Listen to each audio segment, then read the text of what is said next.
In this video, you will discover why bad trips happen, how to prevent that, and when you do get a bad trip, how to cope with that. First off, this is kind of obvious, but bad trips mostly happen because people take psychedelics irresponsibly. If you, for example, take a psychedelic in a club or on a street where there are strangers around, you cannot expect to have a pleasant experience. There is so much that can go wrong if you are not tripping in a safe place, where there is only you or there are people that you know well. Also, if you are in a bad place mentally, that can lead to a bad trip. So if you suffer from psychosis, then I would definitely stay away from psychedelics. But even if you are just going through a breakup, or if somebody close to you died, I would wait until that thing is at least somewhat resolved before I would trip. Because if the emotions are already hard to handle in your sober state, you can be sure that in a psychedelic they will be enhanced even further, and the trip will be extremely challenging.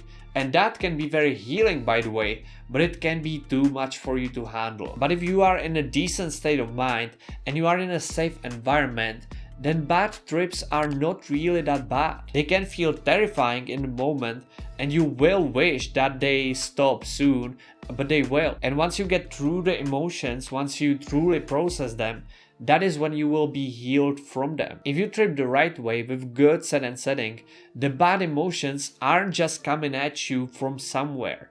They have been stuffed in your subconscious mind for so long, and they are coming up for healing. So if you are taking psychedelics responsibly, then it is more accurate to call bad trips challenging trips. If you are taking psychedelics with a purpose of having fun, then yeah, bad trips are bad and you will not want them because you are not ready to face the emotions yet. But if you are ready for that and you are taking psychedelics with a purpose of healing yourself, then bad trips are the best trips. So that is one thing that you want to keep in mind when you are going through a trip. And what is funny is that if you don't avoid the negative emotions and you just let them in, the bad trip will actually be pleasant, because suffering equals pain times resistance. And when there is zero resistance, 1,000,000 times zero is still zero and you will not suffer at all. It is still incredibly challenging for us non-Zen masters not to try to avoid bad experiences, but just knowing that these unpleasant states are happening for a purpose helps us a lot. Bad trips actually would not happen to you if you surrendered to everything that shows up. If you just let go and let whatever needs to happen happen, you will be free. You will be free of all the resistance, and the trips, the emotions still will hurt, but you will not find that to be bad. It is against our human nature, but you don't have to perceive pain as something bad. And if you think about it, there is nothing objectively bad about pain. So the most common reason why bad trips happen to responsible psychonauts are that they are not willing to let go, they are not willing to surrender. And if you are afraid of tripping and you are afraid of getting a bad trip, that can become a self-fulfilling prophecy, because you will enter the trip with a lot of fear, and you can be sure that the fear will show up, because psychedelics will amplify whatever feelings you have. In which case, you want to wait until you feel comfortable with taking the psychedelic.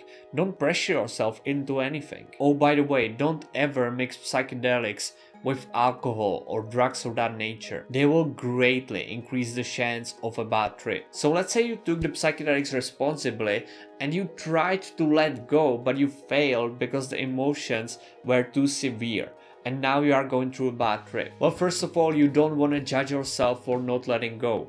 It can be incredibly challenging, and again, it is against our human nature. It is the last thing that our ego wants to do because it can feel like death. But now that you are going through terrifying emotions, here is what you want to do. First of all, call a friend if there is nobody around you so that you can be taken care of. It rarely happens that somebody hurts himself on psychedelics, but it can. And when you have a friend next to you, he will prevent you from hurting yourself. Not only that, but you will also feel more comfortable diving deep into these states, which is exactly what you want to do. Again, this is the most counterintuitive thing to do at that moment, but you want to go as deep as possible and feel as bad as possible. This attitude allows you to accept the experience. It allows you to surrender and to feel whatever comes up, which will not only be very healing long term, but it also will make the experience much more pleasant. Again, it is counterintuitive, but the worse you are willing to feel, the better you will feel. It is like you are hanging on a cliff and it hurts so much, but you are sure that when you let go, you will die. At that moment, you are presented with an option. You can keep hanging there and it will hurt a ton, but at least your ego will not dissolve and your body will not die. When you do let go, your ego actually will die, but at the same time it will dissolve into love. Letting go can be the hardest thing you could ever do, but once you do let go, you will get rewarded for that. Not only long term by healing some wounds and traumas in your life, but also in the short term, because the experience after that is extremely blissful. Put simply, resistance leads to bad trips, and love and acceptance leads to blissful trips. And what is fantastic is that once you understand this and go through this experience, it will translate into your regular sober life as well, because it works exactly the same way in your day-to-day life. Try not resisting anything for a while and you will notice. You will see how effortless life is. I'm still battling with this, by the way.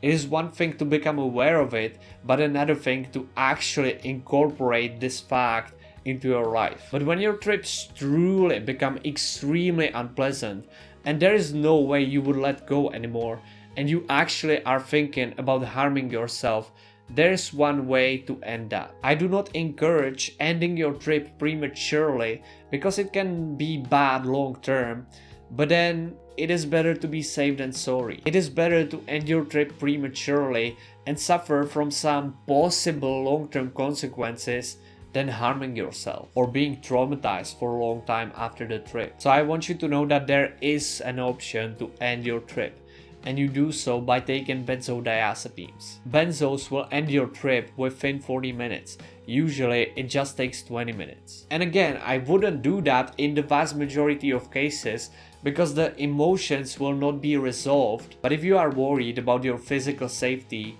then it is better to take them. And by the way, before you actually end your trip with benzodiazepines, there are other ways you can get to a better state of mind even if you are not willing to let go and surrender to the bad trip. You can listen to pleasant music, you can open up your posture, you can breathe deeply, or you can simply move to a different location. And if none of these works, only then would I consider ending a trip with benzodiazepine. I love you so much. Thank you for watching and share this video if you found it helpful.